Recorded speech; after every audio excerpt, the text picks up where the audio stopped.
le quiero preparar esto antes, la invitación que hace a la rama municipal, en especial a la Comisión Nacional de Género, que va a empezar la de derechos en especial.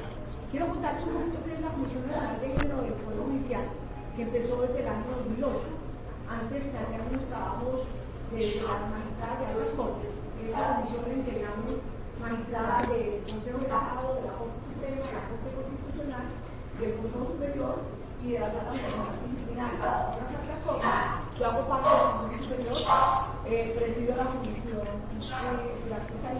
hasta esta vigencia, ya reunimos una nueva ahora en el mes de marzo, pero sigo siendo miembro de la comisión como representante del Consejo Superior, y nosotros la comisión lo que pretende es formar, tenemos varias estrategias, formar a los jueces y formar a los funcionarios judiciales en lo que es la aplicación de la perspectiva de género en las decisiones judiciales. La preparación de eso en la comisión, y lo hacemos a nivel de todo el territorio nacional, que nosotros como magistradas, sea desde el Consejo de Estado, la Corte Suprema, los que tenemos esa organización, o la Corte Constitucional, vamos y hacemos directamente en las regiones la formación en temas de género. Pero lo que más se ve en este momento es que se cree que lo que más se necesita aplicar perspectiva de género es una violencia sexual, la violencia al acoso laboral, cuando hay obras la doctora Claudia, que fue la ganadora de la sentencia de los jueces en un asunto de restitución de tierras. Entonces, con ella lo veremos, pero hay muchos asuntos en los que se aplica perspectiva de género en lo laboral, cuando se trata, por ejemplo, de empleadas del servicio doméstico, que son niñas pobres, que son niñas, algunas indígenas, afrocolombianas, que ahí se tiene una categoría sospechosa de por qué se les violenta sus derechos, por ejemplo, a un salario justo, a un salario mínimo o a la seguridad social. Entonces, ¿cómo hay que aplicar la perspectiva de género desde la aplicación del conocimiento de derechos laborales?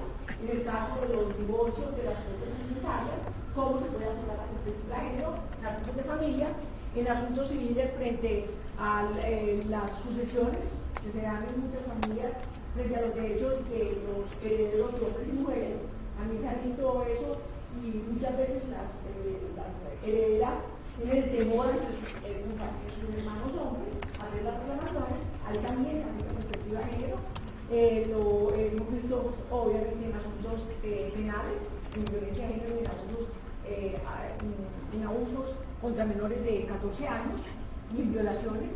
Y adicionalmente también lo vemos en el derecho administrativo, cuando se trata, por ejemplo, de la responsabilidad del Estado, la responsabilidad médica, cuando mantiene oportunamente un embarazo o mantiene oportunamente un parto, que puede sufrir consecuencias por una atención inoportuna o no integrada para la mujer que está en estado de gestación, pero unas consecuencias fatales para el niño o la madre, o unas consecuencias con algunas deformaciones o algunas disfuncionalidades del niño que nace. Y ahí el Consejo de Estado es muy amplio. Entonces la comisión quiere contarles cómo nosotros tenemos en la página del portal de la Cámara el Consejo Superior, Comisión Nacional de Género, que es un link que todo el mundo lo puede acceder, todo el mundo tiene acceso. Hay más de 1.300 sentencias, tanto de las salas de casación civil, laboral, penal de la Corte Suprema, como todas las sentencias de la Corte Constitucional, y así como las sentencias del Consejo de Estado, las pueden filtrar por temas, por derechos vulnerados, y está toda la normativa nacional e internacional sobre perspectiva de género que tienen que ver con los derechos, no solamente género, tiene que ver con derechos de mujeres, eso es lo que tiene que hablar un poquito de la gente, sino los derechos de los grupos minoritarios como el LGTBI, como pasa con las indígenas, ¿sí? Y los indígenas como grupo colectivo, lo que pasa también con los afrocolombianos, las palenqueras, las personas en situación de discapacidad. Y nosotros como comisión tenemos ahí varias guías que ustedes la pueden consultar, porque está en la página de la Comisión Nacional. Ustedes pueden consultar todas esas guías y todas esas ediciones que hemos provenido desde la Comisión y desde el Consejo Superior, para que sean guías en la reclamación de derechos e inclusive como fuente para que les tienen que aplicar la estructura de género. Porque a mí me lo gusta la propia juez. Muchas sentencias que saben en la tutela son órdenes que da los diferentes jueces magistrados del territorio nacional, tanto los jueces como los magistrados y las magistradas, a las administraciones municipales, a las administraciones departamentales, e inclusive a las mismas universidades, frente a los derechos de las mujeres y el trato o el acoso que a veces sufren las mujeres y lo que acabó de pasar con las niñas jugadoras de fútbol. Tenemos muchos casos para explicarles acá, y la comisión no solamente hace formación, sino que también hace tarea investigativa para poder generar alguna ruta de atención a las personas víctimas de violencia sexual.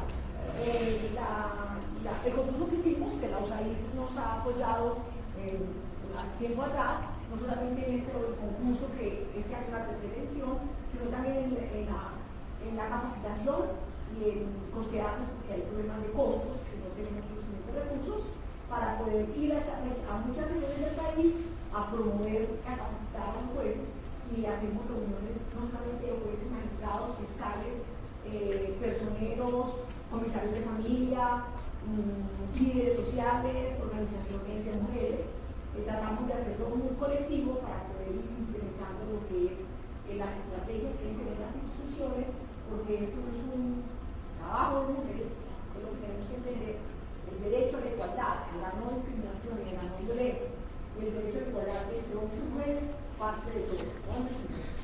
Y eso es algo que tenemos que ir generando en todas las jóvenes, agradezco que los muchachos jóvenes están aquí, tenemos que ir generando esa conciencia, y creo que debe ser un asunto de obligación, educación. Cuando yo digo, a mí nunca me tocó ese tema, yo ya con todos los años que tengo de titulada, de abogada, ese tema me tocaba. Ese tema era hasta, yo creo que hasta prohibido, porque uno no podía reclamar derechos, porque los asuntos en casa era que las mujeres atendían a sus hermanos hombres. Bueno, que había muchos con mi casa, preocupaban a los casos mujeres, pero eso es, el papá llegaba y la canción del papá, que iba a descansar de la televisión. Y nosotras, las mujeres, las mamás, pues en muchas familias, las mamás eran las que llegaban, atendían toda la casa. Ahora las mamás también trabajan, atienden la casa y hasta unos niveles también laborales. Pero en la gente joven se ha ido cambiando un poquito ese chip, porque ellos contribuyen a la formación de los hijos, mientras la mamá hace el desayuno, el papá del baño los arregla, les arregla la lonchera, y hay un tema de distribución de tareas, pero todavía falta mucho por hacer desde la formación de nuestros hijos en lo que es la igualdad de derechos de hombres y mujeres. Ya la comisión realizó ese concurso de eventos. Ese concurso fueron 85 sentencias que se presentaron. De esas 85 sentencias, la gran mayoría fueron penales, pero hubo algunas de derecho administrativo sobre traslados de algunas personas, otras eran de derecho de la totalidad del Estado frente a un parto, las otras eran derechos laborales, y unas, como lo explicará la doctora Claudia, sobre la restitución de la tierra. En esta es importante resaltar que la doctora jueza del Villavicencio, la juez segunda, la segunda del Villavicencio, en este caso, ella lo que hace es que resuelve en primera instancia la restitución de un predio a un grupo familiar. Ustedes saben que antes, y eso hay que reconocerlo, que cuando se fueron despojados por el conflicto armado de las familias, las despojaron de las tierras, los títulos estaban en nombre de los señores. Y entonces llegaba la señora y no el título de la propiedad del señor, como si eso no fuera parte de la sociedad, no fuera parte de la familia. Y a muchos se les despojó, muchas familias se les despojó esos derechos, y eso nos había ido reconocido a través de restitución de tierras, porque tenemos unos protocolos muy importantes en restitución de tierras para poder garantizar la restitución de la tierra al grupo familiar y a las mujeres, que la gran mayoría de los hombres fueron víctimas pues, fatales de todo este conflicto armado. Entonces, ellas fueron, varias mujeres fueron, en este caso fue una familia que fue despojada como desplazamiento forzado y despojado en el conflicto armado en un grupo de la paz, y en una vereda cristalina, en un grupo de Puerto Vallarta, en Meta. Además de tratarse una restitución de la tierra de esa familia, con enfoque diferencial y enfoque integral, se destaca en la sentencia, ella, como ella lo explicará en detalle cómo fue el procedimiento, se ordenó medidas de atención y asistencia y reparación integral a todo el grupo familiar. Como lo expone la 1424, que es la ley de restitución de tierras, la 1448, perdón, la ley de restitución de tierras.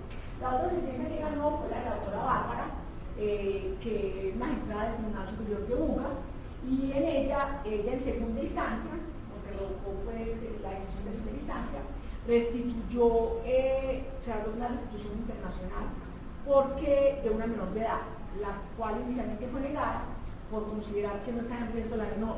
Y resulta que el padre de la menor pues, estaba en el extranjero, por eso se llama restitución internacional, solicitaba la restitución de su hija a Panamá y el padre violentaba físicamente no solamente a la madre sino a la menor. Entonces ella ordenó, y en eso es un tema que ella desde el punto de vista probatorio, desde el punto de vista del análisis normativo diferencial, tuvo una muy buena argumentación para poder negar esa restitución internacional de menor a la casa pues, del padre.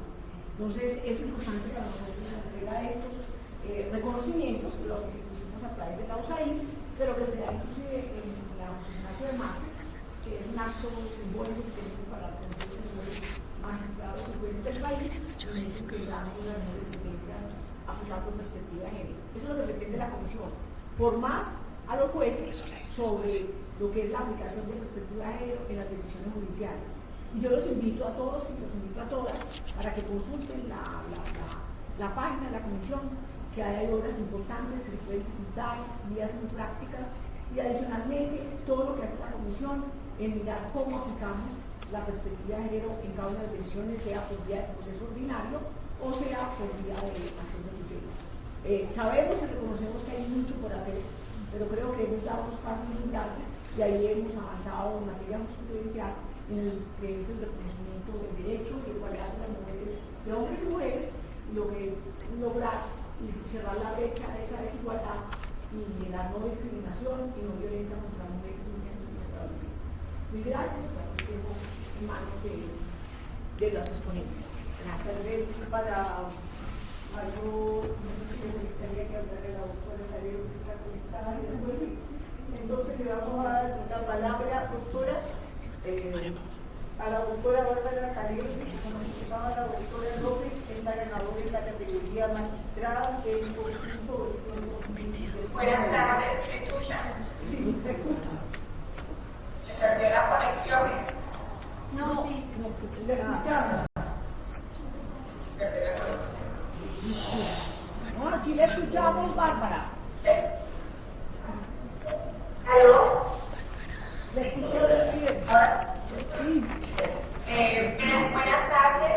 Un saludo bien especial a la Universidad de los Andes, agradecerles por esta magnificación, al Consejo Superior de la Judicatura, todo el apoyo con este tema como es la perspectiva de género, a la gente de cooperación internacional del país, también por este apoyo y por la publicidad sobre un tema que debería ser de su interés, tanto estudiantes como sociedades académicas y hoy en día de interés para la comunidad. Voy a iniciar hablando sobre la sentencia que cubre la oportunidad de poder vivir en el Tribunal Superior de Buga. Se trata de una sentencia donde, y se está pasando la diapositiva, vamos mirando que para emitir la referida decisión fue acerca de pasos. Voy a resumir un poco para no tomar el tiempo de la doctora Claudia Berta. Para efecto de emitir la sentencia, entonces identificamos particularidades del caso concreto y especialmente determinar cuál era el problema y resolver. En estos pasos, entonces, como pueden ver en la diapositiva, la metodología que utilicé fue identificar cuál era el tipo de proceso, los hechos relevantes, el problema jurídico a resolver, las pruebas que se tenían para resolver el caso y la decisión. En cuanto al tipo de proceso, se trataba de un proceso de restitución internacional de menor de edad, el cual es un trámite que busca regular el desplazamiento lo malo de un hijo fuera del territorio del Estado en que se tenga residencia habitual. Pero recordemos que cuando se acude a este tipo de procesos por convenio internacional, los estados que hacen parte del convenio internacional están comprometidos a que si un menor de edad es desplazado, por ejemplo, los de sus padres, todo traslada de un estado a otro sin protección legal del otro padre, existe este tipo de proceso para localizar al menor, volverlo a que se reintegre a su lugar de residencia actual y se proteja su derecho de custodia en cuanto se tenga registro de él. El segundo caso se produce cuando a veces se produce el desplazamiento en forma lícita, digamos que es como cuando ustedes salen de viaje y han visto que se va a sacar un menor de edad de un país a otro, se requiere el título de la autorización del otro padre con parte de la custodia. Entonces tenemos el primer caso que decía, es que ese desplazamiento se haga sin la respectiva autorización de quien deba dar. El segundo caso es que a pesar de haberse dado la autorización, es decir, cuando el menor sale de uno de los estados partes hacia otro estado, con la debida autorización del otro padre, se produce la retención del menor por fuera del territorio por un tiempo mayor o por un tiempo prolongado del autorizado. Vamos a poner el caso de cuando salimos de vacaciones y pedimos autorización para que el menor salga hacia otro país y la madre o el padre no lo devuelve terminadas las vacaciones o el tiempo que temporalmente iba a estar fuera del país, sino que no lo regresa, sino que se queda en este país. En este caso estaríamos hablando de retención. Entonces, reitero, tenían dos hechos por los cuales se produce la restitución internacional, que es por el desplazamiento anómalo, o el segundo caso cuando la retención es debida y esta se hace en contra del ejercicio de los derechos de guarda o de visita que estén surgiendo hasta ese momento. Este trámite se encuentra respaldado en la ley, en la Constitución y mayormente en los tratados internacionales.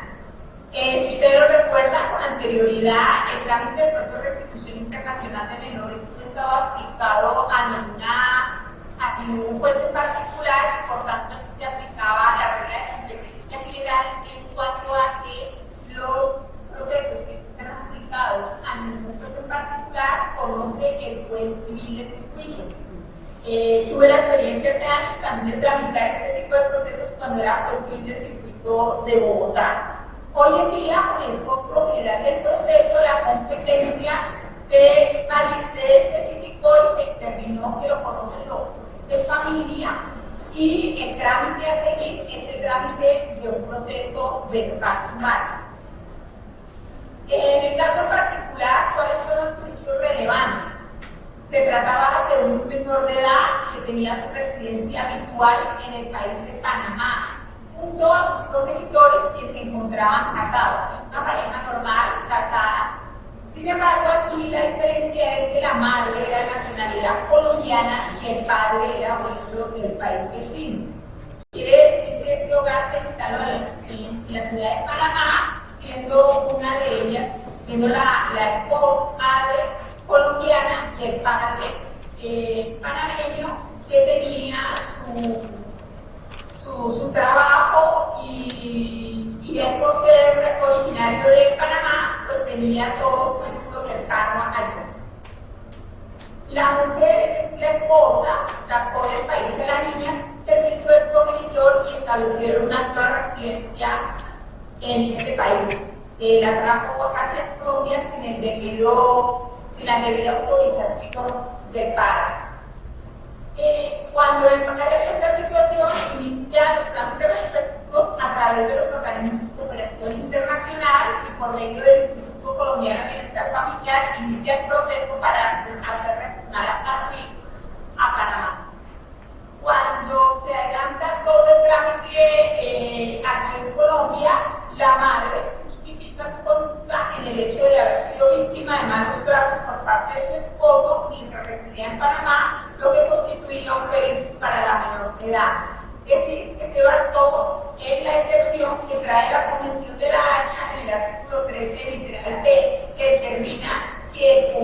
no se ha aplicado cuando se pone en riesgo al menor. Luego, ¿cuál fue el problema jurídico que se planteó?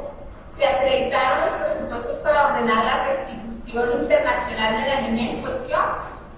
Recordemos que cuando se presenta esta situación, la mayor reglamentación, como antes lo dije, está dada por los criterios internacionales y lo que allí se hace son dos trámites que están debidamente regulados, se inicia con un trámite administrativo que lo hace el Instituto Colombiano de Bienestar Familiar.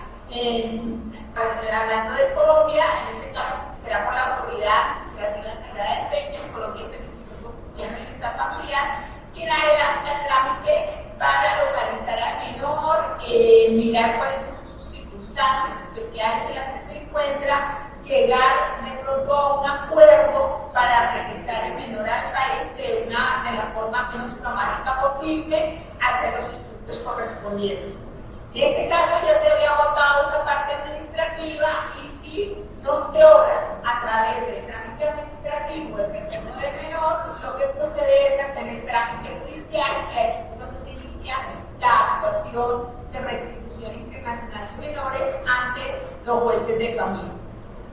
Aclarado esto, debemos señalar que el problema jurídico entonces se centraba en determinar en qué país debía establecerse la residencia de la menor, teniendo en cuenta todos los derechos constitucionales enfrentados a saber el del padre a no ser separado de su hija y viceversa, y el de la madre en idéntico sentido, aunado al derecho de llevar una vida en condiciones dignas de lejos del maltrato. Dado que la demandada era una mujer migrante, que como les recuerdo era de nacionalidad colombiana, sin trabajo, sino dedicada al hogar en la ciudad de Panamá, que denunciaba más los trabajos de su esposo, se acudió a la lista de verificación de la Comisión Nacional de Género de la Rama Judicial. Debo aclarar que esta es una de las herramientas que nos ha entregado el Consejo Superior de la Judicatura, que en otras cosas también ha sido una propuesta que alabamos y que resaltamos, que ha sido de gran ayuda para todos nosotros, que damos unas herramientas no solamente para de la capacitación, sino también psicológicas como es esta, que nosotros tenemos un usuario, pero solamente lo tiene pues ahí en la diapositiva, usted lo puede ver, están los sitios donde nosotros podemos entrar, pero esta herramienta es solamente para los jueces, nosotros tenemos nuestro usuario y nuestra contraseña, y allí cada uno de nosotros podemos verificar la matriz de categoría en la que puede establecer si la asimetría advertida es de aquella que según esa autoridad ameritaba fallar el proceso con perspectiva de género.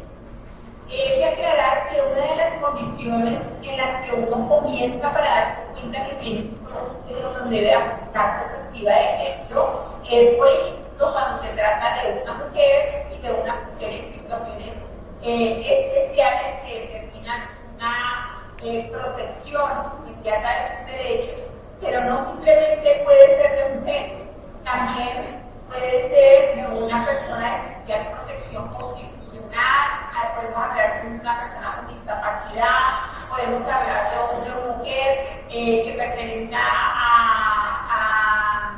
grupos que deban ser debidamente protegidos, ya que es como debemos recordar las normas de perspectiva de género, como le decía la doctora López, lo que pretende es ayudar a buscar el equilibrio en el derecho y el principio de igualdad que debe irradiar en todas las actuaciones judiciales y además en todos los efectos de la vida. En efecto, una vez ingresé a la herramienta tecnológica, encontré que encuadraba perfectamente el caso que antes señalé en dos categorías y subcategorías. En la primera que encontré se trataba de los derechos de las mujeres en situación de vulnerabilidad, subcategoría mujeres migrantes, refugiadas, desplazadas, en este caso es una mujer migrante que está al hogar. Y en el segundo, que encontré la categoría y subcategoría a la vida sin violencia, subcategoría violencia doméstica, por lo cual nos imponía aplicar la perspectiva de género en orden a equilibrar las cargas en el camino justamente flexibilizando la prueba en favor de la mujer en condiciones de desigualdad.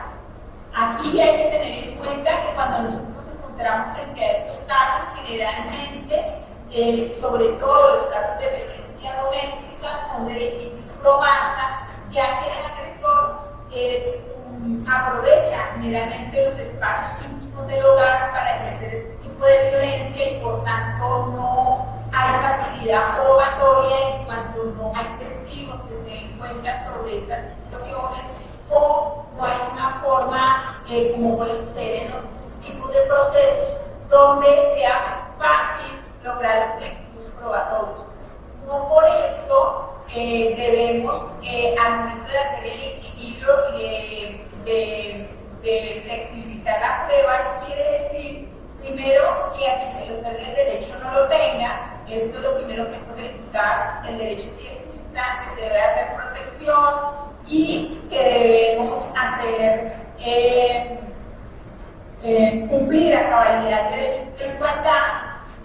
Y lo segundo es que existan pruebas que verifiquen el derecho que se va a reconocer. Lo que cambia aquí al aplicar la perspectiva de género es que debemos mirar la prueba con un mayor cuidado y detenimiento y hacer una flexibilidad que nos permita cumplir con la carga probatoria, pero, como vuelvo a meter, de una manera más flexible o a explicar cómo. En este caso, por ejemplo, si a través del material probatorio recomendado logró verificar que el promotor del proceso ejercía sobre el alto una función dominante como proveedor del hogar, recordemos que era oriundo de Panamá y era quien tenía trabajo, era el proveedor económico del hogar. Y los relatos mostraban que el profit era lo que alegaba la parte demandada, se le propinaba a la mujer más los gastos, aprovechando que aquella no contaba con familia en Panamá en la cual buscar apoyo, lo cual fue tomado por la sala de decisión como una justificación válida para haber sustraído a la menor de edad de su país de residencia, pues la situación familiar repercutía en los derechos superiores de la niña y ahí que fueron negadas las excepciones de la demanda. Entonces vamos a mirar pruebas y aquí es donde de pronto encontramos la mayor aplicación de todos los criterios de perspectiva de género, porque, como les comentaba, las pruebas, aunque siempre son difíciles, lo que las normas de perspectiva de género nos llevan es, por ejemplo, a mayor credibilidad a la votación de la mujer y mayor credibilidad a la votación de las personas involucradas y especialmente a las personas que deben ser protegidas.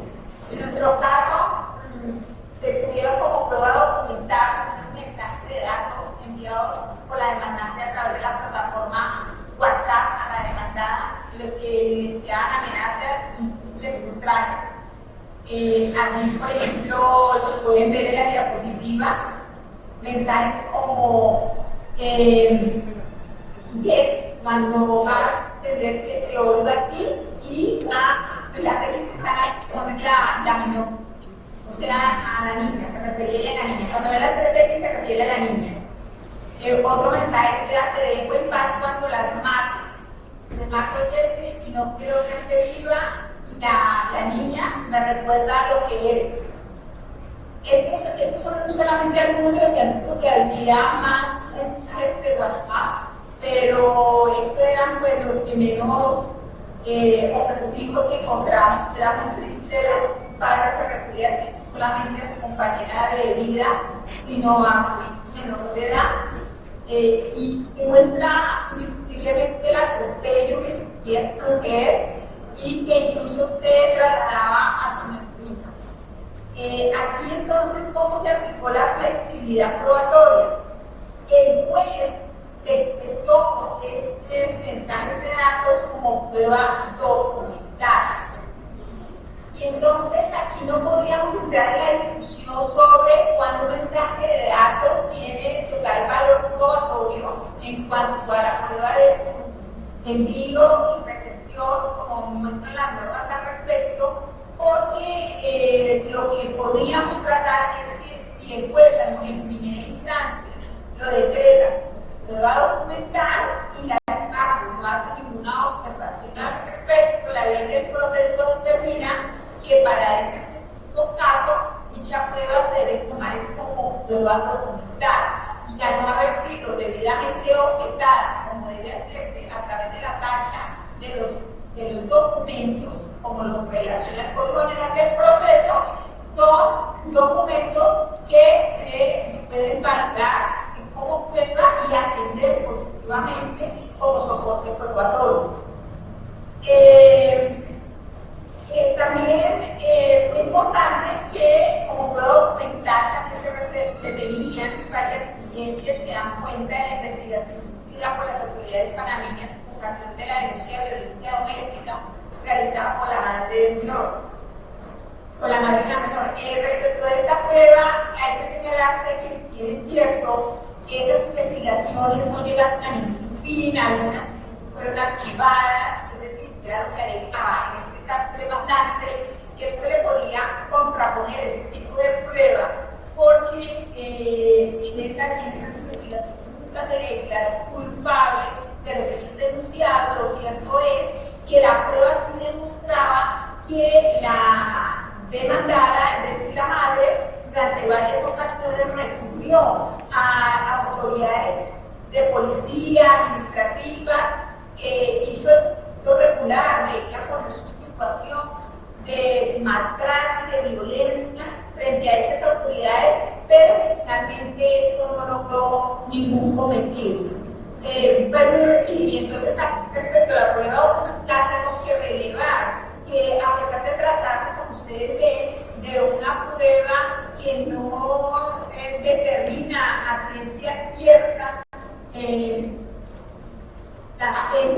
primera fase, podríamos decir que sobre el hecho sí, lo cierto es que con la perspectiva de género y tratando nosotros de proteger y equilibrar el principio de igualdad, podríamos darle el valor propio que correspondía y esto hizo la sala de determinar que dichos documentos demostraban, primero, los mensajes de datos, la violencia doméstica, sentida tanto por la madre como por la menor, y la segunda, la veracidad de esa violencia doméstica por las múltiples denuncias que hacía la madre en la ciudad de Panamá. También se agregó como prueba testimonial el testimonio de uno de los familiares de la madre. Recordemos que, como antes lo expresé, en estos casos es muy difícil porque la violencia doméstica siempre va a estar a puertas cerradas dentro de la intimidad del hogar. Y allí la familiar siguió con muchos, lo decía con coherencia, con total firmeza, cómo se fueron los malos tratos que la demandante recibía por parte de la madre recibía por parte de su esposo y cómo ellos repercutían en su situación de hogar, cómo se verificaba la violencia doméstica. Por supuesto, la contraparte alegó que se trataba de una familiar imputando había tachado de sospechoso testigo, y es aquí donde la preeminencia de la perspectiva de género sale a relucir para decir que en estos casos los familiares más cercanos, la madre, los hermanos, los hijos, son los que en últimas tienen la posibilidad de darle a conocer al juez los hechos que se, sobre todo cuando dan una violencia doméstica, y pedir que sean terceros que vean este tipo o puedan dar fe de este tipo de violencia, es crear una prueba casi imposible, toda vez que los agresores, como antes lo decía,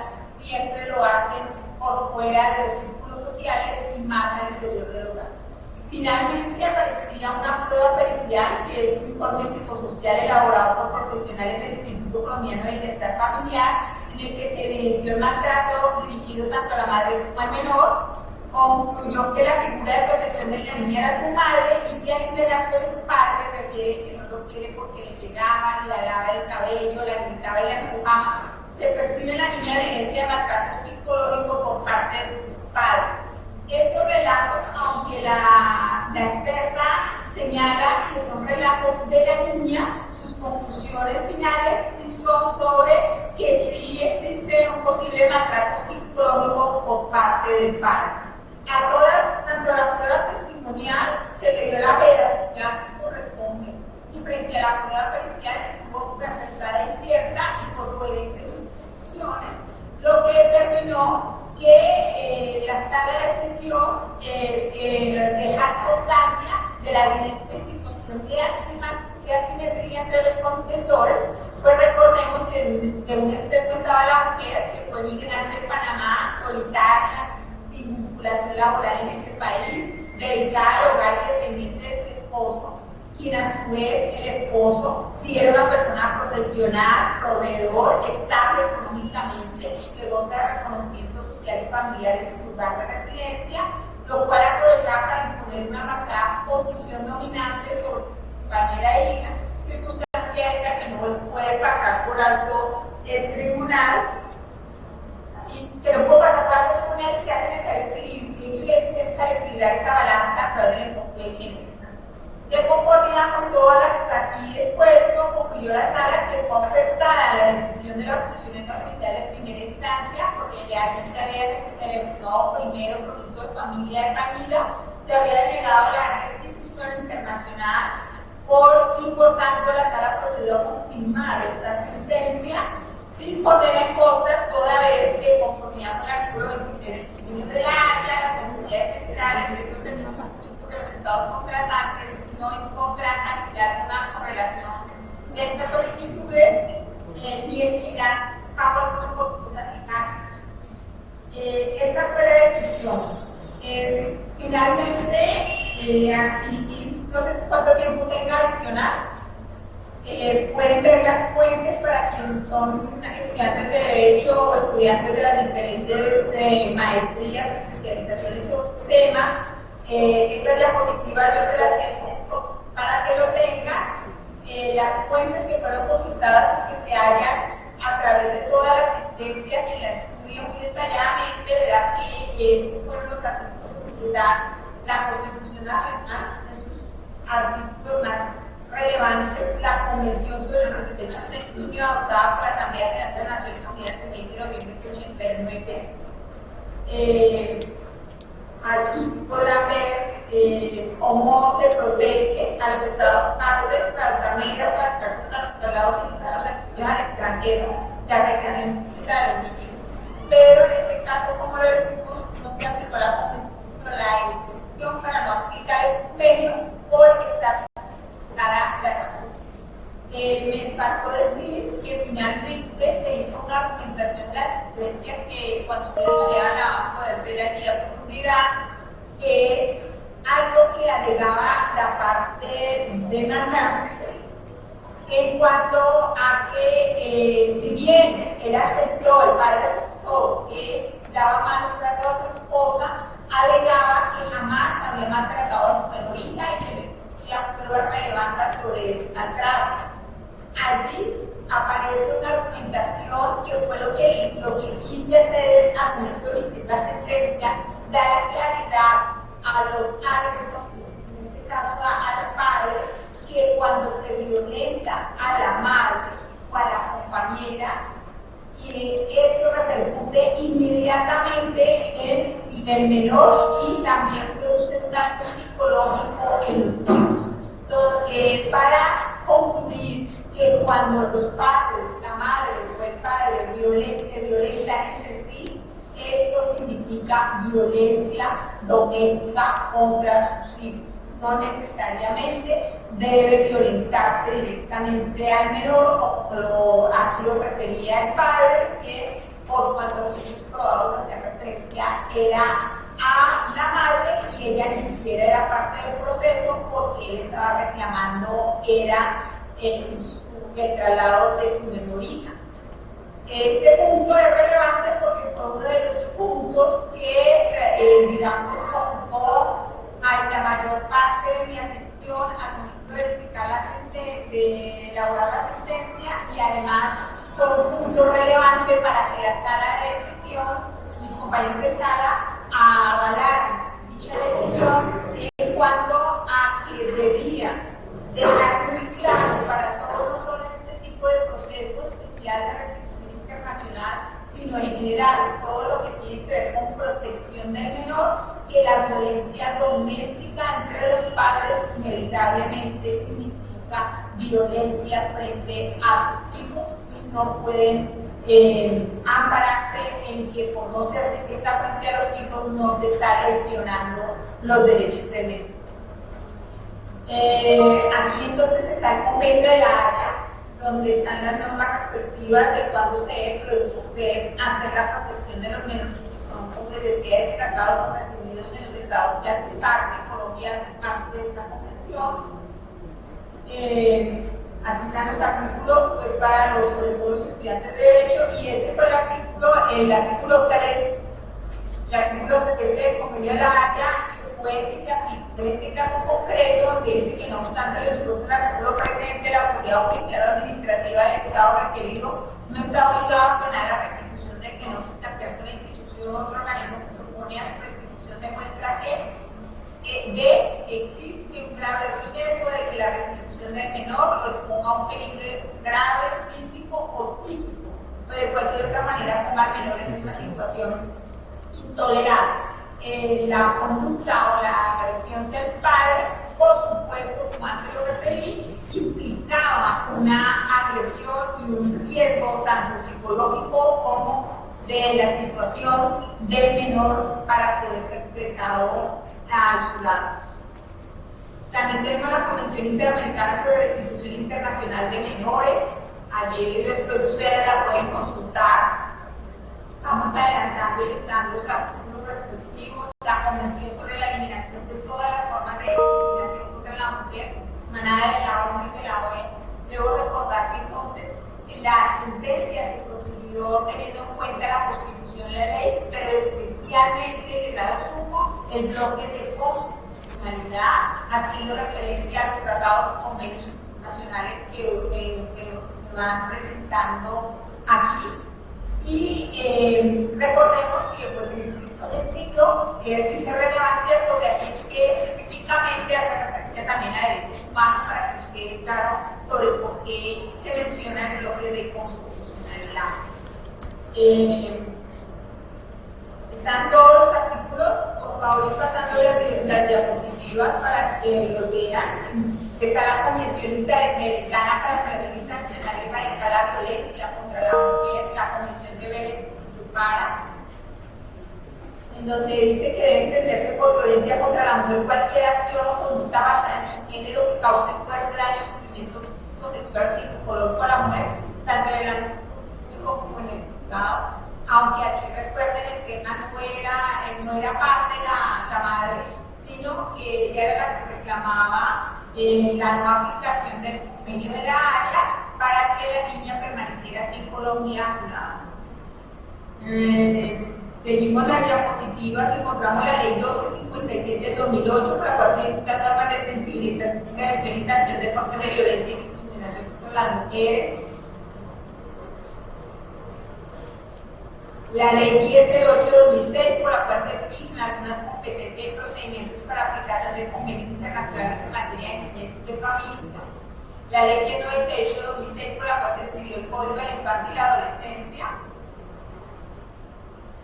Y después viene otra fuente, ya vimos las fuentes normativas, ahora vamos a ver las fuentes judiciales que se citaron en la sentencia. Y una de ellas fue la sentencia T503 de 2003, la T397 de 2004 y la T289 de 2002, que nos habla sobre el interés superior del menor.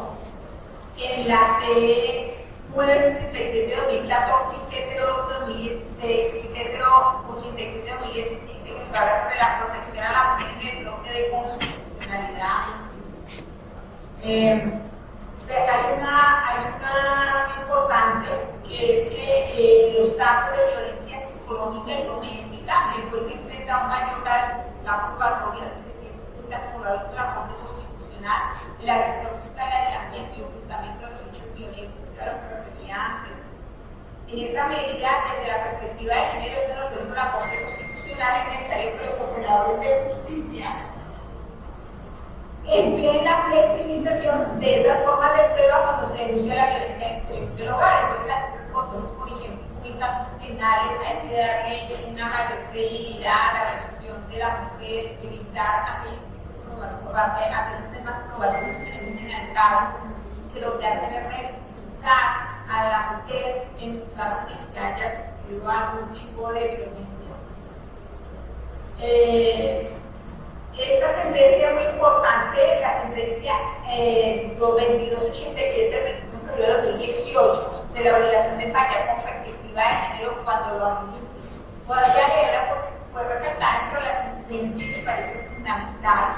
Y lo dijo la Corte Constitucional que recibir una causa de inhabilidad en ella en unas situaciones de discriminación entre los sujetos del proceso o asimetrías que obliguen a estudiar la prueba y valorarla de forma diferente a efectos de completa desigualdad, aprendiendo a manejar las categorías sospechosas al momento de repartir el concepto de carga probativa como sería cuando existan mujeres. Estándar probatorio que no debe ser igual, ameritando en muchos casos la facultad de ver del juez para aplicar la ordenación de prueba de manera oficiosa. Es necesario, y eso sí que es importante, aplicar justicia no por rostro de mujer ni por rostro de hombre, sino por rostro humano.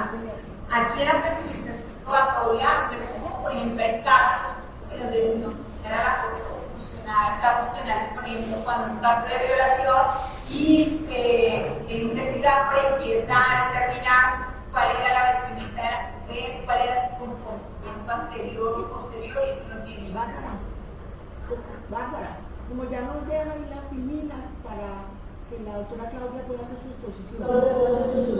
Listo. Entonces, aquí cierro. Hay otras sentencias y entonces para todos los estudiantes que vinieron pueden consultar en las filinas la totalidad de las fuentes que fueron utilizadas para la decisión respectiva. Muchísimas gracias por permitirnos llegar a ustedes y a través de ustedes también lograr que este tema se vuelva también trascendente para otros espacios académicos. Muchas gracias. Mil gracias, Bárbara, por la exposición, la ponente efectos de la aprendizaje frente a la aplicación de la estructura en un caso específico de familia. Que tengas una buena tarde.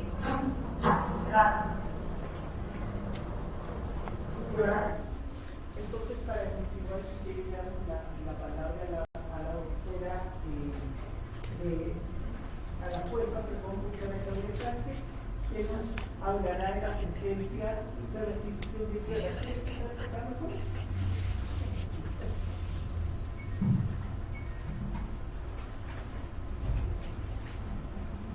Buenas tardes. Primero que todo, un agradecimiento a la Comisión Nacional de Género, a la USAID, a la Universidad de los Andes, y pues obviamente también a mi equipo de trabajo, porque este es un trabajo en equipo. Entonces, si nosotros los dos recibimos capacitaciones, pero no compartimos con nuestros compañeros, entonces no hacemos nada, pues los estanciadores son los que nos llevan los proyectos y es importante pues nosotros replicar todo lo que recibimos en diferentes capacitaciones. En efecto, como la doctora Gloria Estela nos habló, el Consejo Superior de la Judicatura, anteriormente esa administrativa, ha vendido porque se divulgue y trabajemos los servidores judiciales el tema de género. Y tal virtud, pues inicialmente se creó la Comisión Nacional de Género en el año 2008 y posteriormente se pusieron otros dos acuerdos y ya a nivel seccional también tenemos comisiones seccionales de género en los institutos judiciales, son 31. Como bien se dijo, en efecto, género no solamente es lo que tiene que ver con la parte penal, ni género tiene que ver exclusivamente con lo que tiene que ver con mujer. Entonces, porque también empezamos a hablar en civil, en laboral, en administrativo, en restitución de tierras, que es donde actualmente tiene desempeño, y hablando ya del tema de la sentencia como tal, sí, en efecto nosotros tenemos una herramienta que se llama herramienta de género en la página de la rama judicial, ya la doctora Borra la explicó. Cada uno debemos tener la contraseña y el usuario para ir registrando las sentencias a medida que las vamos refiriendo. Sin embargo, en mi caso, pues como fue un proceso sin opositor, el cual aboqué. Entonces, desde el primer momento en que uno recibe una solicitud de restitución de tierra, debe estar atenta a la situación del núcleo familiar y del caso que es sometido a conocimiento. Muchas veces de pronto la unidad de tierras, a pesar de lo acuciosos y estudiosos que son, y del análisis del contexto de violencia y análisis social, familiar, tanto del núcleo al momento del abandono o despojo de la tierra, y el núcleo actual, porque pues normalmente se desquebraja la familia, sea por la muerte, el asesinato de algunos de los miembros, o pues a raíz de la difícil situación que viven, llega el momento en que se separan, son muy pocos los que continúan juntos, ¿cierto? Entonces, nosotros estamos atentos desde el primer momento a tal situación. Entonces, por ejemplo, encontramos casos en los cuales normalmente es el señor el que es solicitante. Entonces uno empieza a leer los hechos del caso como tal y encuentra que no, que la señora también trabajaba, ayudaba en la tierra, a labrar la tierra, o ayudaba cuidando a los hijos, o tenían un negocio ahí. Normalmente en Villavicencio es un distrito judicial en tierras bastante extenso, porque nosotros conocemos los casos de 5 departamentos que son Meta, Bichada, Guaviare, Guainía, y 5 departamentos, 3 municipios de Cundinamarca y el Meta. Entonces hay unos municipios que no están focalizados. En el caso que nos ocupa, sí tenemos una familia completa. Es la señora Emilce con su esposo José Giraldo, 4 hijos, 2 hombres, 2 mujeres, quienes inicialmente sufren un desplazamiento del municipio de Puerto Príncipe en el departamento de Bichada. Ellos se dirigen hacia 2001 a Puerto Gatán, a una vereda, un caserío, se llama La Cristalina. Allí pues compran un terreno a un señor Gustavo por cierto dinero. Él les vendió la posesión. Y después de un tiempo ellos construyen ahí, en este terreno de 962 metros aproximadamente, hacen 10 habitaciones, 4 locales, tienen ahí un restaurante, una tienda de ropa. Pero a raíz de que el esposo, don José Giraldo, él hace parte de la Junta de Acción Comunal, y la preside en un tiempo, pero posteriormente se retira y queda siendo parte de un comité como laboral. Como estas juntas en esos terrenos manejan pues, presupuesto, y ya cuando hay esa presencia de grupos al margen de la ley, la mayoría de las veces estos grupos permean esas juntas de acción comunal e intervienen en la distribución de la tierra y en las actuaciones de cada una de estas juntas. Entonces, a raíz de eso se presenta una enemistad hacia el esposo de la señora por estar en ese comité laboral, y por él decide y expresar su inconformidad, y frente a malos manejos, pues llamar la atención. Ahí en la sentencia se nombran 2 personas, recuerdo Camila Narváez, que era la presidenta de la Junta de Acción Comunal en esa época, y fue como la persona que hizo que se le dañara esa convivencia que tenían ellos ahí, al punto que esta persona, junto con, no recuerdo bien si era el esposo, me disculpan, pero eran 2 personas, a él sí lo condenaron, a ella en primera instancia la absolvieron, pero lo que uno mira es que le informan a las AOC, que son las que operaban en la región, eran los libertadores de Bichada, y entonces ellos intervienen en la situación, al punto que un día que estaba el señor fuera de Gaitán, es alertado por sus hijos de que lo estaban esperando para matarlo.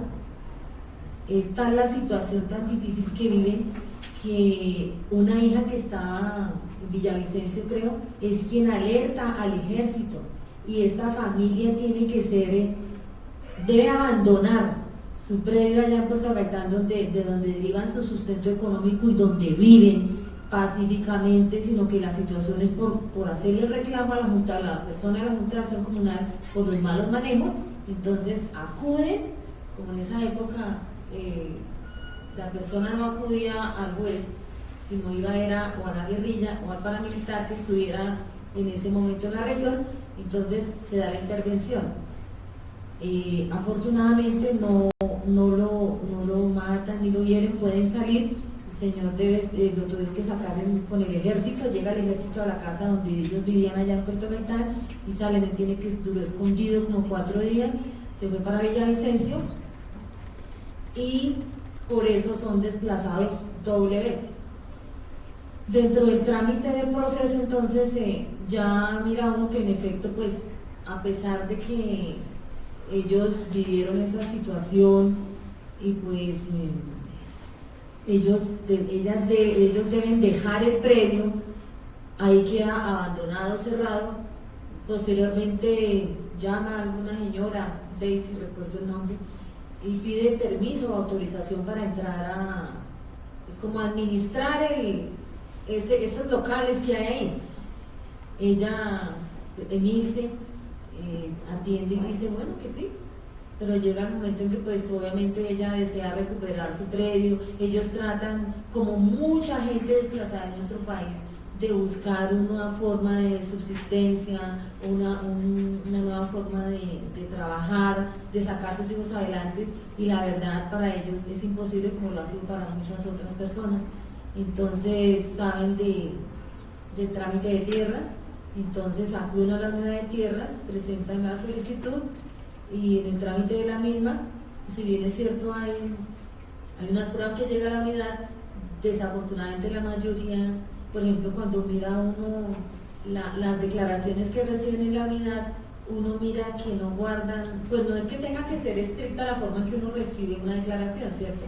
Pero es diferente cuando se conduce a la persona para que diga lo que uno quiere que diga, a cuando ya un juez en forma imparcial pregunta y según cómo va respondiendo la persona o según el planteamiento del caso que uno se haga de la lectura del mismo, vaya uno desenvolviéndose de forma espontánea y fluida el interrogatorio.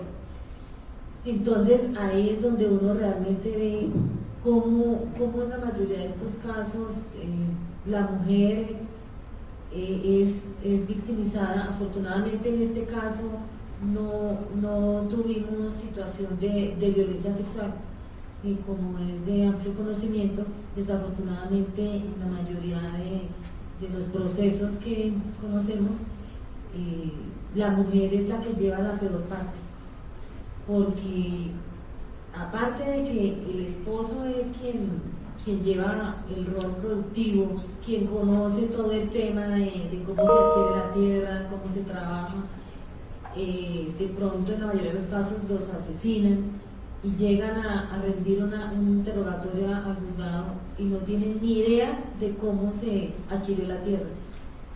En esta época mira uno todavía eso, que la mujer como que no tiene voz, y precisamente eso es lo que se busca con el enfoque diferencial y con la perspectiva de género, darle la voz a las mujeres, que se escuchen ellas mismas sin intermediarios. En este caso pasó así. Entonces, aparte del interrogatorio que se le hace, que se recibe tanto a la señora como al esposo, se escucha también a los hijos, y ellos en efecto, del análisis que uno hace, establece la difícil situación que viven ellos. No obstante que normalmente la unidad de tierras llega un documento que se llama análisis de contexto, en este caso no lo ha llegado, pero para eso uno está en la obligación de mirar qué otras pruebas ordena. Entonces uno oficia a la personería, oficia uno a la alcaldía, a la gobernación, a veces oficial del ejército, la policía, con el fin de determinar condiciones de seguridad, situaciones de desplazamiento que hayan vivido para la época en la que la persona dice que presuntamente fue despojada o tuvo que abandonar el predio, ¿sí? Entonces, esos son los elementos que nos sirven.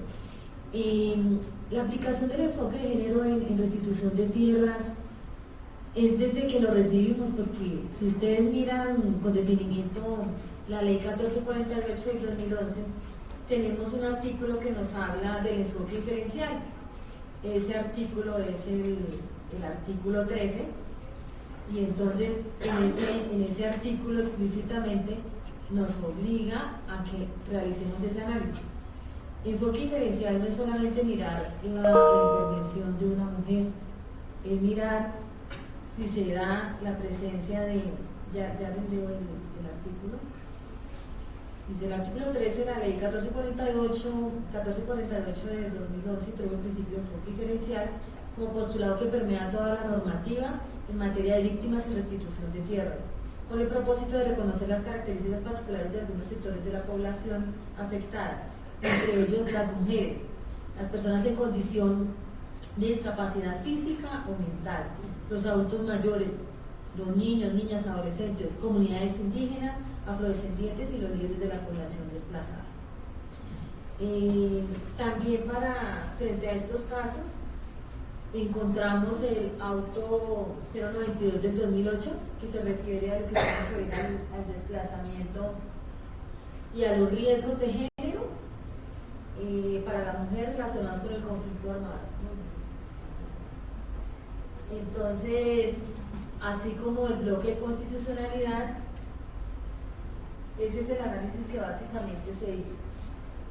En la lectura de la sentencia ustedes encontrarán que se menciona el CEDAW, el DOC-PARA, el bloque de constitucionalidad, también varias sentencias de la Corte Constitucional, de las cuales tengo en este momento presente la C-330 del 2016, la T-529 del 2016 y la C-404 del 2016. Tanto los jueces como los magistrados, sean de la especialidad que sean, estamos obligados a analizar lo que tiene que ver con el enfoque diferencial y la perspectiva de género, al punto que hay un acuerdo del Consejo Superior de la Judicatura, el 10.618 del 2016, en el cual establece la forma de calificación para los funcionarios que nos encontramos en cabeza, sean jueces o sean magistrados. Entonces, cuando uno está en presencia de una situación de estas, remite el expediente a nuestro superior de la calificación. Si había posibilidad de aplicar el enfoque diferencial o la perspectiva de género y no lo hizo, eso le resta puntos. Entonces, eso implica pues tener una mejor calificación y muchas veces hasta la permanencia en el cargo, ¿cierto? Porque a nosotros nos califican y según la calificación es buena, excelente, aceptable, deficiente. Entonces, que saque 60, 59, pues es desfavorable la calificación. Y una buena calificación es de 80 y la excelente es del 84. No recuerdo bien si tengo acá un compañero que fue eso. Pero bueno, entonces es importante, es como una forma de incentivar a todos los servidores judiciales de que pues revisemos y analicemos y apliquemos toda la normativa a la que se comprometió Colombia, que se debe observar, y lo mismo el bloque de constitucionalidad que ya se mencionó la doctora Barba. En restitución de tierras, donde más uno mira la posibilidad de aplicar el enfoque diferencial y la perspectiva de género, dada la condición de la mayoría de los solicitantes y personas que hacen parte de estos procesos. En efecto, este proceso fue un proceso de única instancia y por tal razón pues es el juzgado el que profiere el fallo en única instancia, de conformidad con lo dispuesto en el inciso segundo del artículo 79 de la ley 1448 del 2011. En los casos en que tenemos oposición, los jueces de restitución de tierra únicamente somos instructores, porque competente para fallarlos es la respectiva sala especializada en restitución de tierras del tribunal respectivo. En el caso de Villavicencio, nuestro superior jerárquico es la sala especializada en restitución de tierras del tribunal de Bogotá. Entonces, una vez nosotros instruimos el proceso, entonces lo remitimos acá al superior.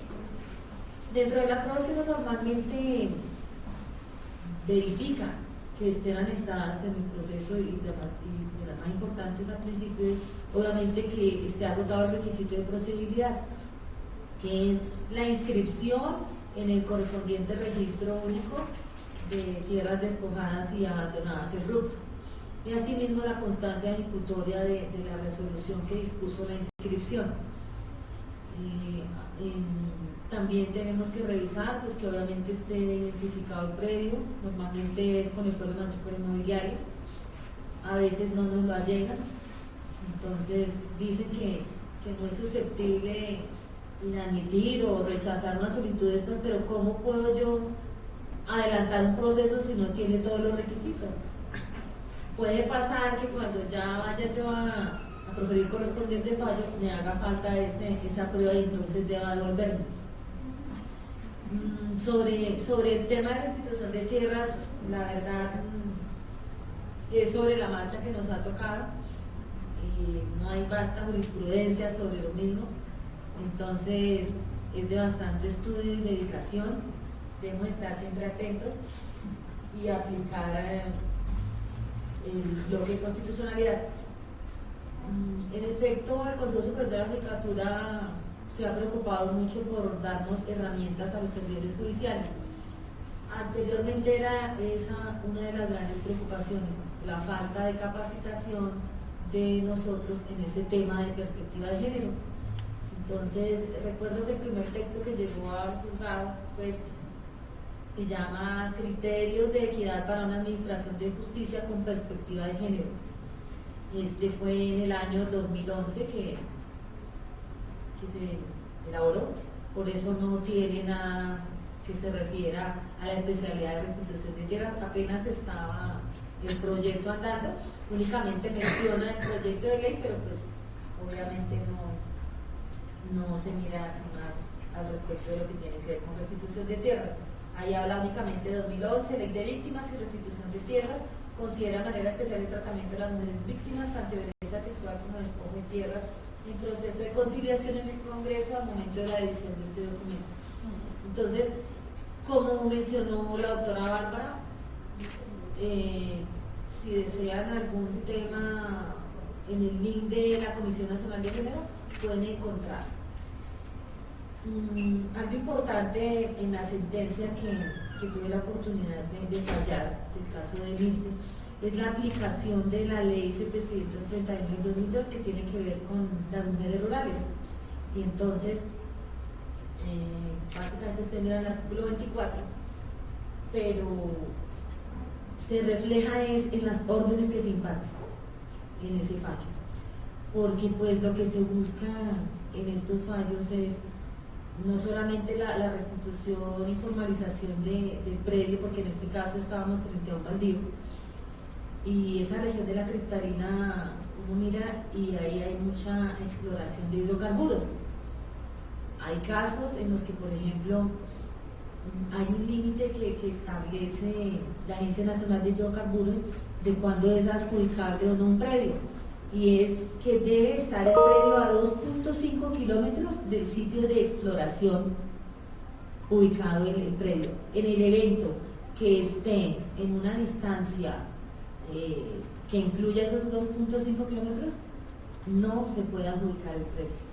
Bueno, en este caso sí estaba por fuera de los 2.5 kilómetros, y como es un predio urbano, por eso se dio la orden al Consejo Municipal y a la Alcaldía para que profirieran el correspondiente acto administrativo a fin de formalizar ese predio ejido a esta familia.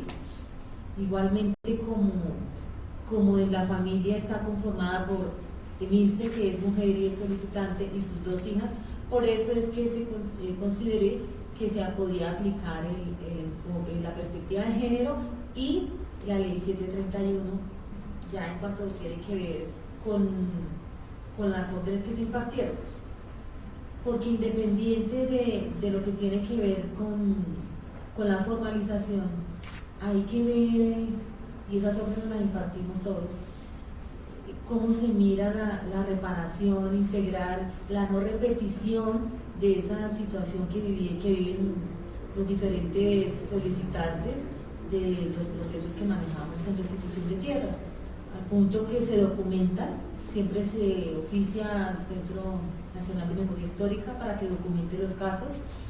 Igualmente se imparten órdenes, por ejemplo, al SENA, tendientes a capacitar, normalmente son procesos que los predios quedan ocupados, ubicados en sitios para desarrollar actividades agrícolas o ganaderas, proyectos productivos.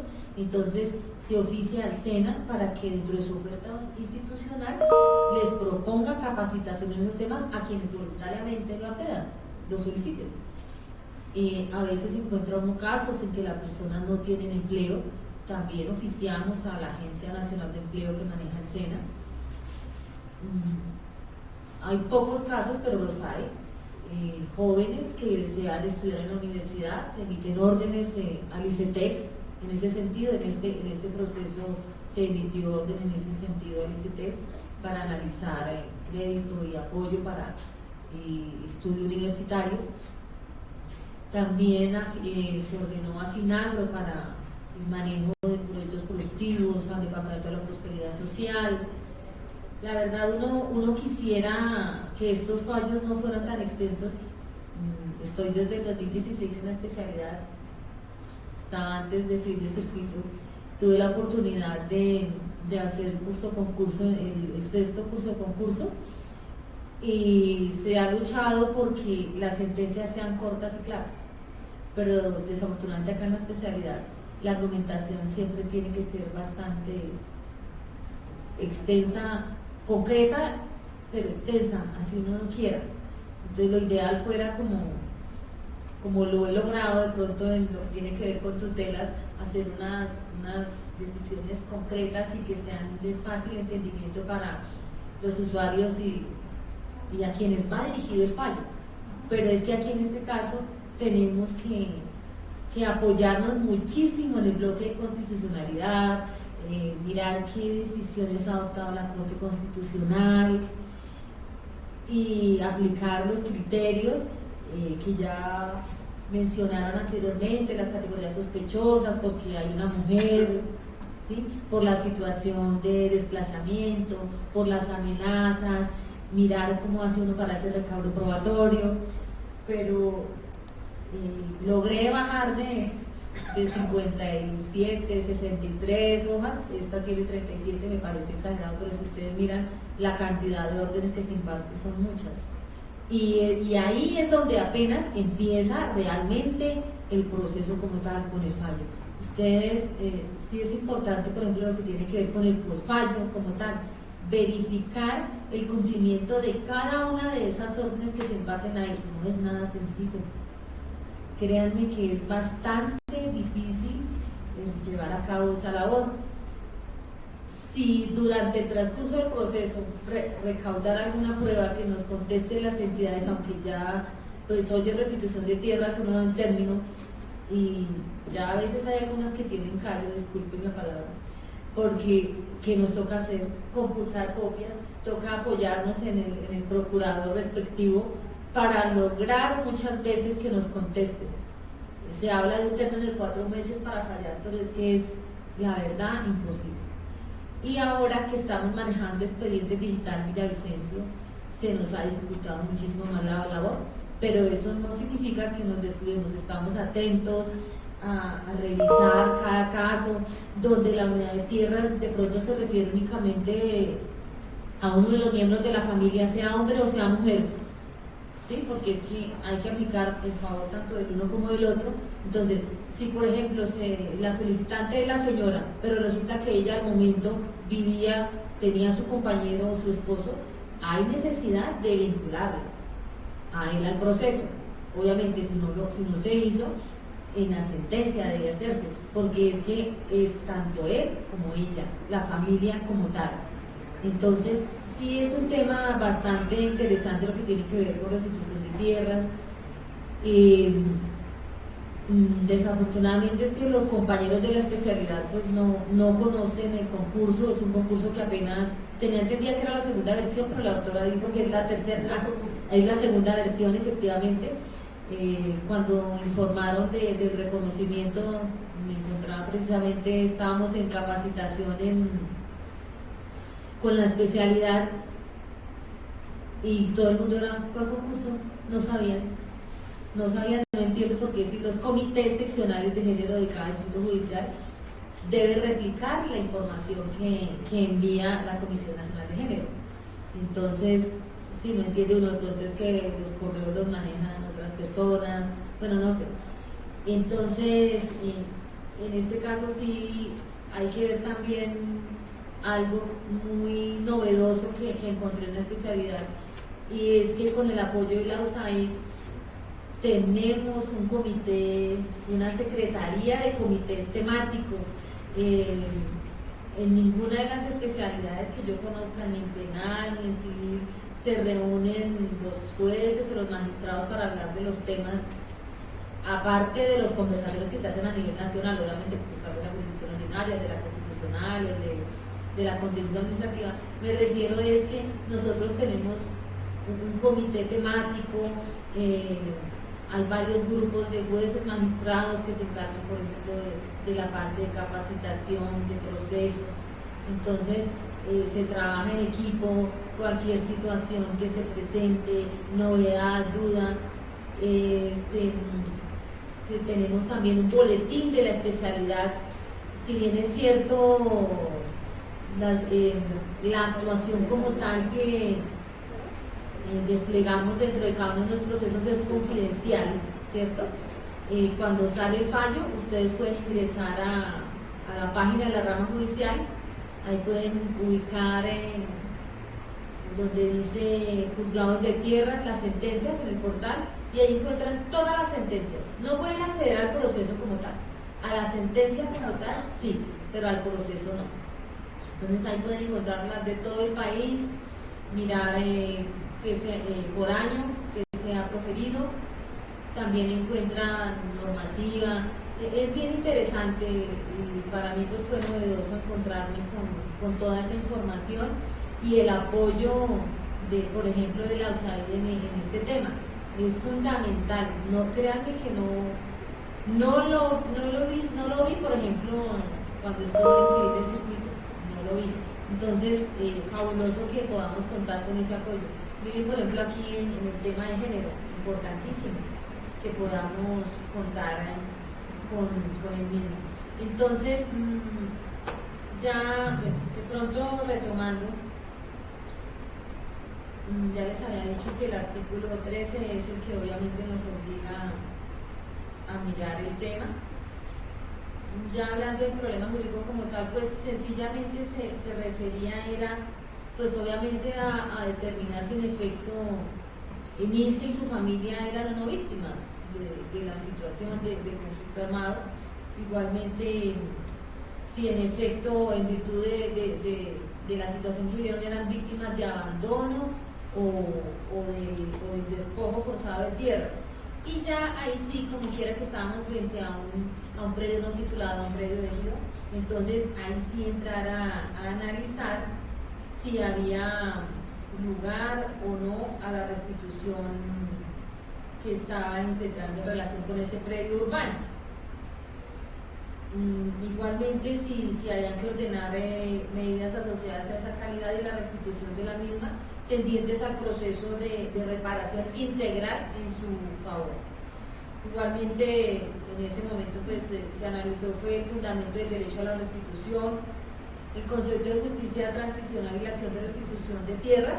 Para eso pues me valí de las sentencias de la Corte Constitucional, de constitucionalidad, y ahí sí entonces procedí a analizar el caso en concreto, y para eso tuve que entrar a determinar lo que era la existencia del hecho generador del abandono del predio. O sea, ¿por qué? Porque ellos tuvieron que irse del predio.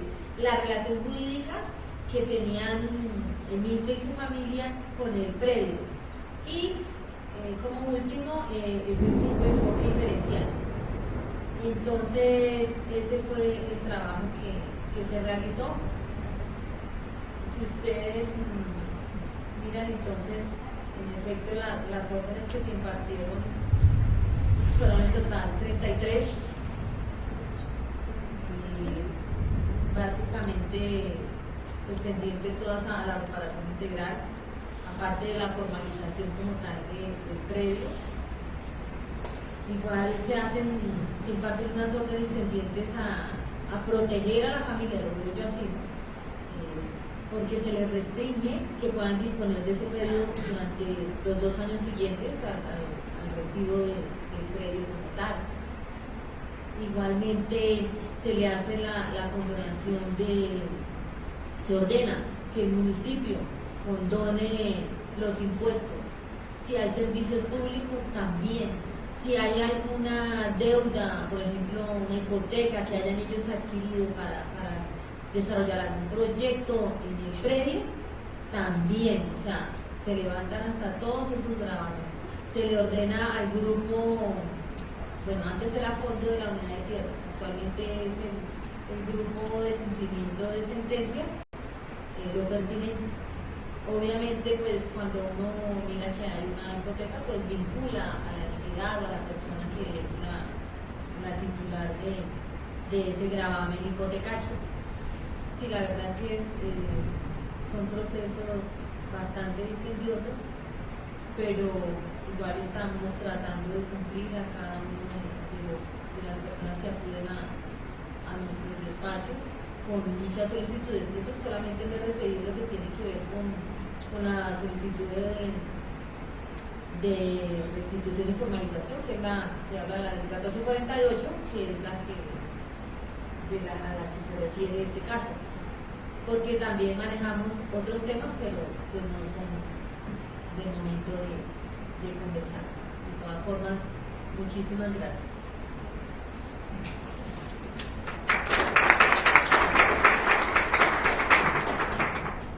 La idea es que podamos hacer preguntas si quieren. Está la doctora Calero también esperando las preguntas y la doctora aquí Claudia. No sé si alguien tiene preguntas.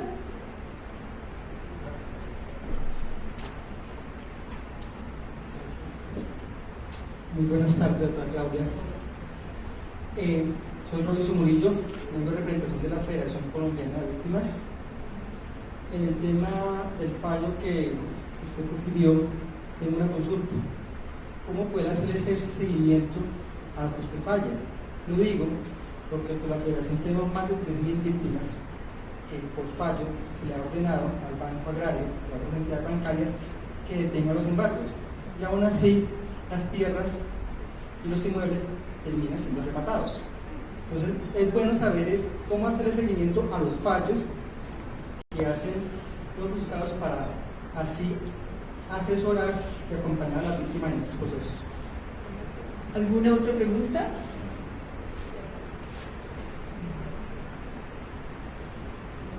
Dentro de esas órdenes. Perdón, pero me gustaría como primero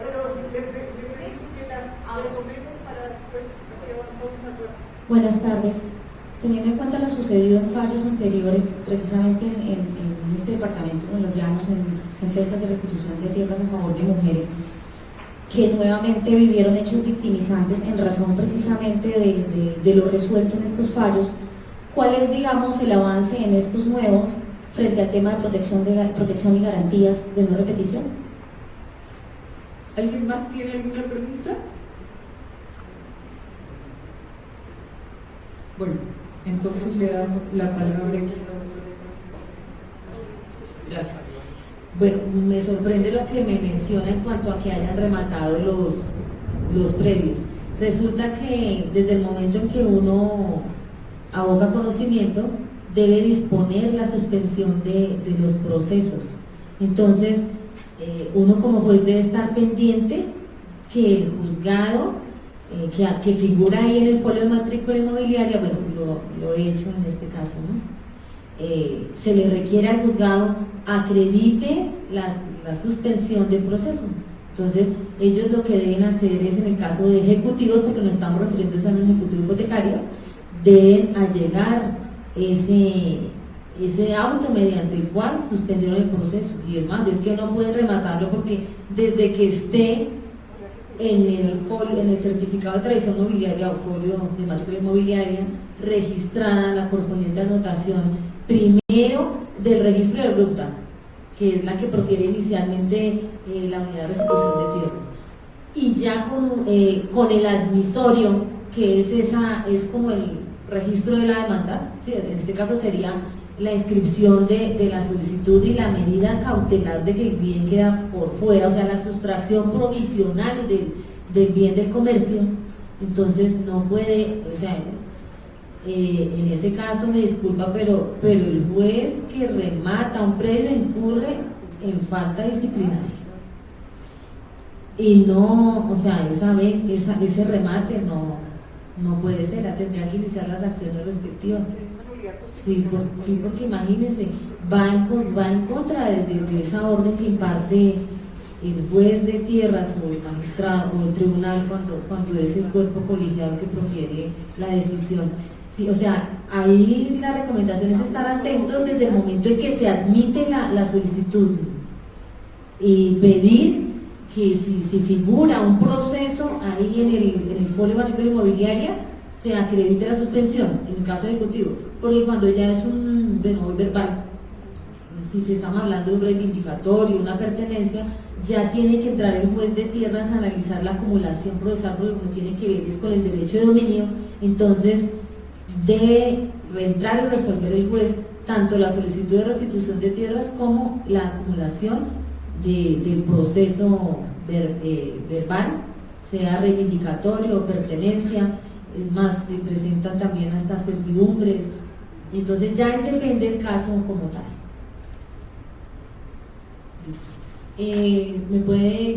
Me dice que avances.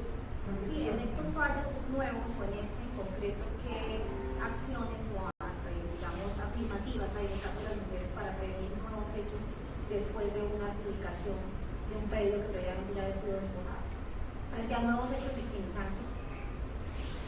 Bueno, en este caso como tal hemos tenido inconvenientes en cuanto al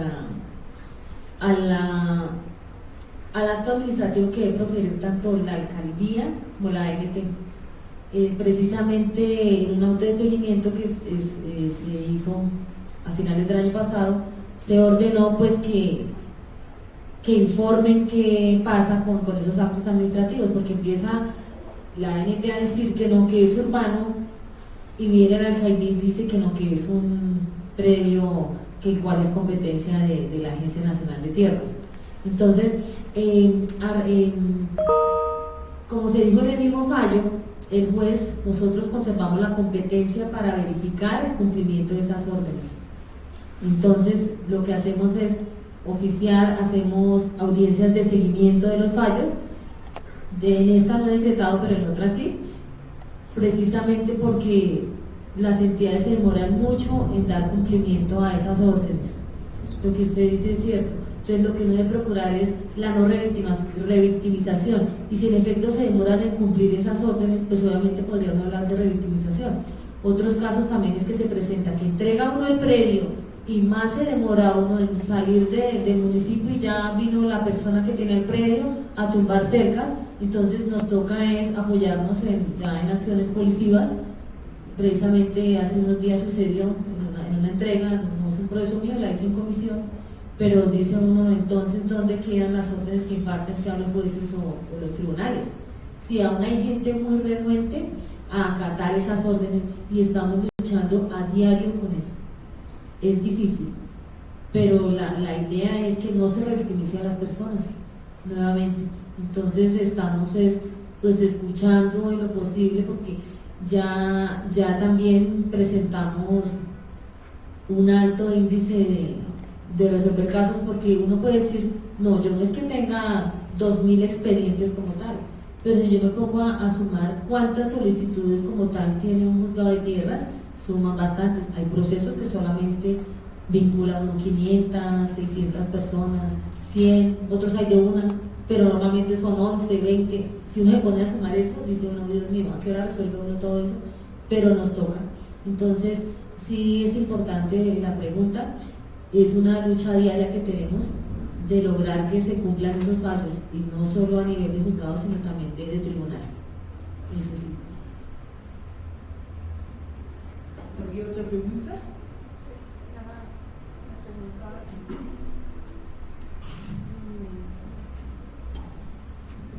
Buenas tardes, doctora. Yo quería preguntarle, teniendo en cuenta la importancia, me parece la pregunta del doctor, ¿no podría un juez de restitución, cuando hay esa orden de suspender el proceso, y el otro juez pues lo remata, ¿cierto? Como dice, está desobedeciendo órdenes del Consejo Superior de la Judicatura, también debería tomar cartas en este asunto, la Procuraduría, etc. Pero para evitar esta situación de revictimización, porque eso es revictimizar a la víctima, violentar el Estado social y democrático de derecho, etc., ¿no podría el mismo juez de restitución, en su caso, o el magistrado, directamente oficiar a la Oficina de Instrumentos Públicos para dándole una orden perentoria de no inscribir embargos, o mejor, de no escribir ningún remate, por la razón que usted, porque se ha proferido una sentencia tal, para precisamente proteger a esa víctima de arbitrariedades judiciales de los jueces que están haciendo los remates? Yo no ejerzo mucho en restitución de tierra, aunque me gusta el tema, pero sí pienso que de alguna forma hay que protegerlo, y dentro de esas políticas de la protección del tema que estamos tratando, pues debe hacerse algo para protegerlos, que no quede escrito una letra, sino que, a ver, hagamos una medida, la ley no lo prohíbe. Entonces, ¿por qué los jueces? La pregunta es si un juez, en uso de sus facultades legales, en uso de ese comportamiento judicial de protección a lo que usted misma, o a los que los jueces mismos dictan, ¿por qué no hacer esa medida? ¿Por qué no hacerla? Sí, bueno. ¿Habría alguna pregunta para la doctora Talero, que también está conectada? Y recuerden que este es para analizar el enfoque de género en las sentencias, ¿sí? Sí, está conectado, ¿verdad? ¿Está conectado? Sí. Ah, ok. Yo le quería preguntar respecto a esta idea de la flexibilización de la prueba, cuando se reconoce la vulnerabilidad de una de las partes, específicamente de una mujer, y si ese estándar, llamémoslo, de flexibilización implica que se reconozcan pruebas indirectas como pruebas directas para proferir una sentencia, ¿sí? O sea, si se pueden usar medios de prueba indirectas para sustentar una decisión de condena. Doctora Talero, ¿pudo escuchar? Para efectuar la flexibilización de la prueba, no quiere, vamos a suponer pruebas, vamos a suponer así como probatorio. Lo que vamos a hacer es a darle un mayor valor y tomarla desde un ángulo que nos permita cumplir a través de las deducciones y las disposiciones de ley los hechos relevantes. Vuelvo a reiterar que no se trata de dar derechos a quienes no los tienen, sino dar derechos a quienes por constitución de ley debemos protegerlos. En este caso, que si fuera de una mujer, pero pues, como les decía, puede ser de cualquier otra persona que esté en vulnerabilidad. Pero también deben existir pruebas. Esta mujer nos facilitó el camino porque ella había colocado las respectivas denuncias frente a las conductas de su esposo. Sin esto, probablemente nosotros no hubiéramos podido lograr la deducción, hacer un juicio deductivo sobre la violencia doméstica, porque no había un rastro, una huella, pero aquí sí existía, porque ella cada vez que sufría este tipo de violencia colocaba la denuncia respectiva. Entonces, el hecho que estaba aprobado era la denuncia en sí, que nos permitía permitía como hecho indicador probar la violencia doméstica. Esto unido a, como yo les digo, a la prueba documental, también existía la prueba documental, que eran los WhatsApp, que si bien no se tomaron como prueba específica de prueba digital, sino como prueba documental, porque aquí recuerdo que el proceso, el proceso determina, y en eso también tengo que hacer énfasis a todos los abogados que participan en el juicio oral. El debate probatorio se hace después de primera instancia. Es allí donde las partes deben reclamar sobre el decreto de la prueba, en este caso se decretó como documental. Esto implicaba que puesta a disposición de la contraparte, si no la tachaba de falsa, se entendía que los hechos que ella contiene eran ciertos. Y por tanto la valoración no se hizo como otro tipo de prueba, que era donde debería plantearse la discusión. Cuando este tipo de discusiones se plantean en segunda instancia, resulta ya extemporáneo. Pero vuelvo al tema, aquí las pruebas sí existían, y existía también la valoración pericial, en este caso un experticio que si bien hacía referencias hacia los dichos de cada una de las partes, unido con las otras pruebas, sin lugar a dudas probaban la violencia doméstica. Más el testimonio de una de los familiares, testimonio que incluso la señora narraba como dentro de cuando iban en su vehículo, el señor le trataba en improperios a la señora, le decía que no quería verla, que tampoco la quería ella, de su hija, y lo que se hizo en la sala fue darle mayor credibilidad a este tipo de testigos, que contrario a lo que decía la contraparte en el sentido de restar o tener una parentesco con una de las personas involucradas en el proceso, y que por lo tanto su dicho que seguramente iba a favorecer a una de las partes. Lo cierto es que no se supone ninguna prueba, o sea, no se crean pruebas o se superponen, mejor, es decir, no son imaginarias, las pruebas deben existir. Lo que la perspectiva de género nos lleva es a mirar todas estas aristas como ejemplo que quienes se dan cuenta de la situación es la misma víctima, por tanto hay que darle mayor credibilidad a la cuestión, las personas cercanas a ella y los demás hechos relevantes. Entonces, fíjense que cuando yo estuve en exposición, yo coloqué las pruebas que fueron allegadas, tanto documentales, periciales y testimoniales, que todas ellas en su conjunto determinan que existió la violencia doméstica, y por este lado se constituyó la justificación para determinar que no había lugar a devolver la niña sin que esta corriera riesgo a su residencia habitual, sino que permaneciera en custodia de su madre aquí en Colombia.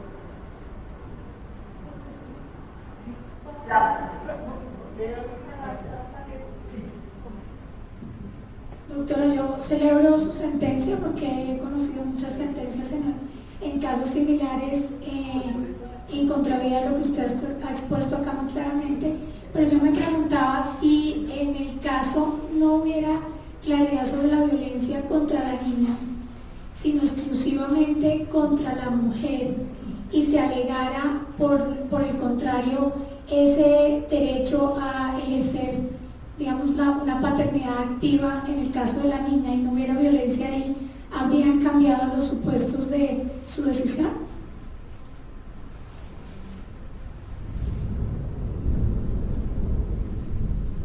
No se está escuchando. Doctora, no se le escucha. Si entiendo la pregunta, no cambiaría en el sentido de que se probara la violencia contra la mujer, más no la violencia contra la niña, en forma directa.